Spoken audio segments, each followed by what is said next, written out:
আসসালামু আলাইকুম রহমতুল্লাহ। সুপ্রিয় শিক্ষার্থীবৃন্দ, আশা করি তোমরা সবাই ভালো আছো। এই ভিডিওটা তৈরি করছি অষ্টম শ্রেণীর শিক্ষার্থীদের জন্য। 2024 সালের অষ্টম শ্রেণী শিল্প ও সংস্কৃতি বার্ষিক পরীক্ষার প্রশ্নপত্র নিয়ে আজকে আলোচনা করব। শিক্ষার্থীরা, তোমরা জানো যে এনসিটিভি থেকে তোমাদের একটা নমুনা প্রশ্ন দেওয়া হয়েছে, যার আলোকে তোমাদের বার্ষিক পরীক্ষা অনুষ্ঠিত হচ্ছে। তো কমেন্টে প্লেলিস্টের লিঙ্ক দেওয়া থাকবে, সেখান থেকে তোমরা চাইলে সেই ভিডিওগুলো দেখে নিতে পারবে, উত্তরগুলো সব দেওয়া আছে। এছাড়াও আরও কিছু স্কুলের প্রশ্নপত্র নিয়ে আমরা আলোচনা করেছি, সেই ভিডিওগুলো তোমরা কমেন্ট থেকে দেখে নিতে পারবে। আজকে একটা স্কুলের প্রশ্ন নিয়ে আলোচনা করব, যেটা আমরা ফেসবুক থেকে সংগ্রহ করেছি। এখানে স্কুলের নামটা যদিও দেওয়া নেই, তো কোনো একটা স্কুলের অষ্টম শ্রেণী শিল্প ও সংস্কৃতি বার্ষিক পরীক্ষার প্রশ্ন এটি। কবিভাগে থাকবে তৃতীয়াংশ, যার মোট মান হচ্ছে 65। তো প্রথমে থাকবে এক কথায় উত্তর দাও। তোমাদের এখানে সব কয়টি প্রশ্নের উত্তর দিতে হবে। তো প্রতিটা হচ্ছে এক করে, 15টা প্রশ্নের জন্য মোট 15 নাম্বার। তো এই ধরনের 15টা প্রশ্ন থাকবে। এখানে যে প্রশ্নগুলো আসে প্রতিটা প্রশ্নই কিন্তু ইম্পর্টেন্ট, যে কোনোটাই তোমাদের পরীক্ষায় চলে আসতে পারে।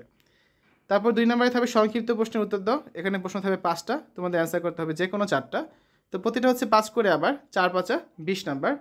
সো এখানেও যে প্রশ্নগুলো আছে বেশিরভাগই হচ্ছে 1 নাম্বারটা, তারপর 3 নাম্বারটা, 4 নাম্বারটা, এগুলো বেশি ইম্পর্টেন্ট। 3 নম্বরে থাকবে ছবি দেখে লেখো। এখানে একটা কাজই থাকবে, একটাই অ্যান্সার করতে হবে, একটাই 10 নাম্বার। এটা হচ্ছে একটা আর্ট অ্যাপ্রিসিয়েশন বা ক্রিয়েটিভ রাইটিং কাজ। তো যে কোনো একটা ছবি দেওয়া থাকবে, সেই ছবিটা দেখে তোমার যা মনে হচ্ছে তা নিজের ভাষায় উপস্থাপন করতে হবে, অর্থাৎ নিজের মনের অভিব্যক্তি হচ্ছে তোমাকে প্রকাশ করতে হবে। তো এটা হচ্ছে তোমাদের যে কোনো ছবি থাকতে পারে। তারপর থাকবে রচনামূলক প্রশ্নের উত্তর। প্রশ্ন থাকবে 4টা, অ্যান্সার করতে হবে যে কোনো 2টা। তো প্রতিটা হচ্ছে 10 করে, 10 দুগুণা 20 নাম্বার থাকছে এখানে। তো এখানে যে প্রশ্নগুলো এসেছে তার মধ্যে হচ্ছে তোমার 3 নাম্বার না, সরি, ক নাম্বারটা এবং হচ্ছে ঘ নাম্বারটা বেশি ইম্পর্টেন্ট। তো যে কোনোটাই পরীক্ষা থাকতে পারে। তো শিক্ষার্থীরা, এই গেল তত্ত্বীয় অংশের 65 নাম্বার। তারপর খ বিভাগে থাকছে ব্যবহারিক অংশের 35 নাম্বার, যার মধ্যে প্রথমে থাকবে বন্ধু খাতা প্রদর্শন। তো এর জন্য থাকবে 15 নাম্বার। আর যে কোনো একটা কাজ দেওয়া হবে, সেখানে থাকবে 20 নাম্বার। তো এই স্কুলে যে কাজগুলো এসেছে, তোমাদের স্কুলে এই ধরনের কাজ থাকতে পারে। প্রাকৃতিক আকৃতিতে পুনরাবৃত্তিক নকশা অঙ্কন করো।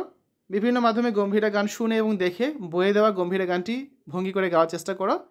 রিক্সা পেইন্টিংয়ের অঙ্কন শৈলীতে দক্ষতা অর্জনের জন্য পোস্টার রং অথবা যে কোনো সহজলভ্য মাধ্যমে ক্যালিগ্রাফি অনুশীলন করো। 3টা যে কোনো একটা করতে হবে। তোমাদের হচ্ছে এই ধরনের যে কোনো কাজই থাকতে পারে। তো কমেন্টে হচ্ছে প্লেলিস্টের লিঙ্ক দেওয়া থাকবে, সেখান থেকে তোমরা আরও কিছু স্কুলের পরীক্ষার প্রশ্নগুলো দেখে যেতে পারবে, কারণ যত বেশি প্রশ্ন দেখে যাবে তত বেশি পরীক্ষায় কমন পাওয়ার সম্ভাবনা বেড়ে যাবে। শিক্ষার্থীরা, এতক্ষণ আমরা অষ্টম শ্রেণী শিল্প ও সংস্কৃতি বার্ষিক পরীক্ষার প্রশ্ন নিয়ে আলোচনা করেছি। আশা করি এই ভিডিওটা তোমাদের কাছে ভালো লেগেছে। অন্যান্য বিষয়ের ভিডিওগুলো দেখার আমন্ত্রণ জানিয়ে আজ এখানে বিদায় নিচ্ছি। আল্লাহ হাফেজ।